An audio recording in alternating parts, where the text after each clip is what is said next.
Assalamualaikum warahmatullahi wabarakatuh. Kami dari kelompok 44 kelas Etika Administrasi Publik dengan dosen pengampu Ibu Selvi Budi Helpiastuti dari Prodi Administrasi Negara Universitas Jember. Video ini kami buat untuk memenuhi penilaian ujian akhir semester. Sebelum membahas lebih lanjut mengenai kasus korupsi yang telah kami pilih, kami akan memperkenalkan diri terlebih dahulu. Nama saya Nazwa Huwaida dengan NIM 200910 201130. Nama saya Kalila Nanda Fakirani, NIM 2009 1020 1133. Nama saya Anggun Purbasari dengan NIM 2009 1020 1143. Pada kesempatan kali ini, kelompok kami memutuskan untuk membahas mengenai salah satu kasus korupsi yang dilakukan oleh mantan Menteri Sosial Juliari Batubara, yaitu kasus korupsi dana bantuan sosial COVID-19. Informasi pertama datang dari Lembaga Antirasuah. Ada 5 orang yang telah dinyatakan sebagai tersangka dalam kasus dugaan korupsi bantuan sosial atau bansos masyarakat dalam rangka penanganan pandemi COVID-19 di Indonesia. Dan salah satunya adalah Menteri Sosial Juliari Peter Batubara. 3 dari 5 orang yang ditetapkan KPK sebagai tersangka kasus korupsi dana bantuan sosial COVID-19 dihadirkan oleh KPK selama konferensi pers rangkaian operasi tangkap tangan yang telah digelar KPK sejak 5 Desember lalu.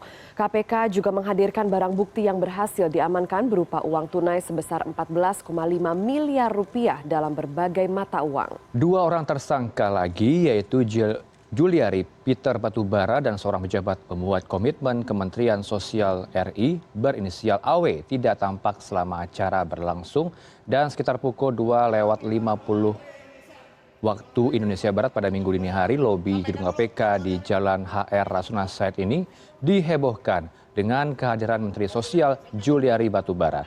Juliari tampak berjalan santai dengan pengawalan beberapa petugas KPK dan beberapa orang polisi. Juliari sempat melambaikan tangan kepada para wartawan yang berusaha mendapatkan informasi darinya. Juliari tidak memberikan komentar apapun mengenai kasus yang menjerat dirinya dan beberapa pejabat dari kementerian yang dipimpinnya. Sebelumnya, kita perlu mengetahui terlebih dahulu mengenai apa itu korupsi. Menurut Undang-Undang Nomor 20 Tahun 2001, korupsi adalah tindakan melawan hukum yang bertujuan untuk memperkaya diri sendiri atau orang lain dan mengakibatkan kerugian terhadap negara atau perekonomian negara. Selanjutnya saya akan menjelaskan secara singkat mengenai kasus korupsi yang dilakukan oleh Juliari Batubara. Pada tanggal 6 Desember 2020, KPK menetapkan mantan Menteri Sosial Juliari Batubara sebagai tersangka atas kasus suap bantuan sosial COVID-19 untuk wilayah Jabodetabek tahun 2020. Kasus ini bermula pada pengadaan program bansos COVID-19 di tahun 2020 dengan nilai sekitar 5,9 triliun rupiah dengan total 272 kontrak dilaksanakan selama 2 periode. Juliari Batubara meminta fee sebesar Rp10.000 per paket. Periode pertama, Juliari Batubara diduga menerima fee sebesar 12 miliar rupiah secara tunai. Kemudian pada periode kedua, Juliari Batubara diduga menerima fee sebesar 8,8 miliar rupiah. Sehingga menurut KPK, Juliari Batubara menerima suap sekitar 32,4 miliar rupiah dan digunakan untuk keperluan pribadi. Akibat tindakan tersebut, Juliari Batubara dinyatakan melanggar pasal 12 huruf A atau B atau pasal 11 UU RI nomor 31 tahun 1999 yang diubah ke dalam UU RI nomor 20 tahun 2001 tentang pemberantasan tindak pidana korupsi. Berdasarkan putusan hakim, Juliari Batubara diberikan hukuman berupa penjara selama 12 tahun, denda sebesar 500 juta rupiah apabila tidak dibayarkan, diganti dengan pidana penjara 6 bulan, kemudian harus mengganti sebesar 14 miliar 597 juta 450 ribu rupiah. Jika tidak dibayar, maka harta benda akan disita. Jika tidak menutupi kerugian negara, maka akan diganti dengan penjara selama 2 tahun. Kemudian, pencabutan hak untuk dipilih dalam jabatan publik selama 4 tahun setelah pidana selesai menjalani pidana hukuman. Analisis jenis korupsi yang telah dilakukan oleh mantan Menteri Sosial atau Juliari Batubara yang mengkorupsi dana bantuan sosial COVID-19 merupakan jenis tindakan korupsi yang masuk dalam suap menyuap, pemerasan, dan menyebabkan kerugian keuangan negara. Hal ini karena tersangka menerima suap dari konsultan dan direktur PT Tiga Pilar Agro Utama. Serta tersangka juga meminta fee atau potongan sebesar Rp10.000 pada setiap paket bantuan sosial yang seharusnya diberikan kepada masyarakat secara penuh, tapi diambil atau dipotong Rp10.000 untuk kepentingan diri sendiri dan untuk menguntungkan diri sendiri dan kelompoknya. Selanjutnya adalah analisis korupsi berdasarkan nilai-nilai normatif. Nilai-nilai normatif di sini yang kita ambil yaitu ada 4. Yang pertama, norma agama, yang kedua norma kesusilaan, yang ketiga norma kesopanan, dan yang keempat adalah norma hukum. Dari yang pertama, norma agama. Norma agama merupakan aturan-aturan yang dijalankan oleh masyarakat dan bersumber dari Tuhan Yang Maha Esa. Dilihat dari kasus Juliari Batubara, sudah jelas hal tersebut sangatlah menyimpang dari norma agama.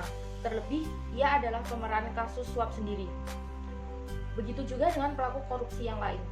Meskipun ia seorang tokoh agama, batasan-batasan moral agamanya pun tidak cukup kuat untuk ia tetap bermoral ketika memperoleh peluang dan punya kekuasaan. Yang kedua yaitu norma kesusilaan. Norma kesusilaan merupakan aturan-aturan yang dijalankan oleh masyarakat yang sumbernya berasal dari hati nurani sendiri. Kasus korupsi yang dilakukan Juliari ini menurut sosiolog Universitas Gadjah Mada, Sunyoto Usman mengatakan, sanksi sosial tidak bisa dijadikan sebagai pertimbangan hakim dalam menjatuhkan vonis, sebab menurutnya korupsi merupakan extraordinary crime atau masalah kriminal yang luar biasa.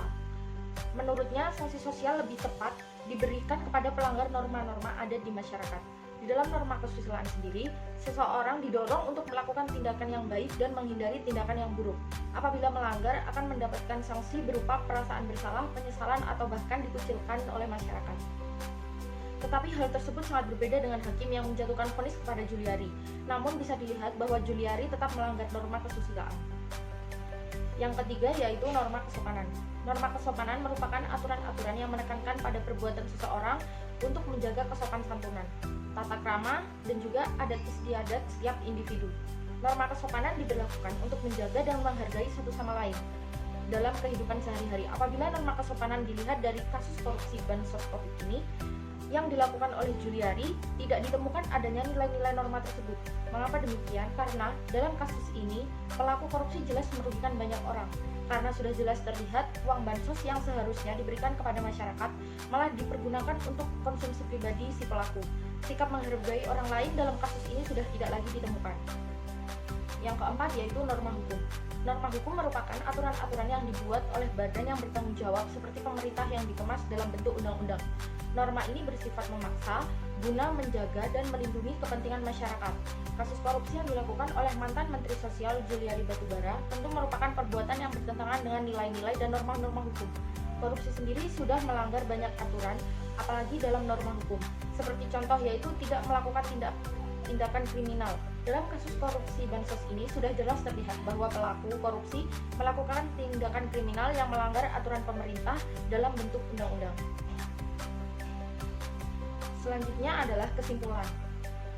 Kasus korupsi yang dilakukan oleh mantan Menteri Sosial atau Juliari Batubara merupakan tindak korupsi yang termasuk dalam jenis korupsi suap menyuap, pemerasan, dan merugikan keuangan negara. Sesuai nilai-nilai normatif, korupsi ini melanggar 4 norma, yaitu yang pertama norma agama, yang kedua norma kesusilaan, yang ketiga norma kesopanan, dan yang keempat adalah norma hukum. Hal ini sudah sepatutnya mendapatkan hukuman yang seberat-beratnya karena telah merugikan masyarakat umum dan negara agar tidak terjadi kembali di kemudian hari.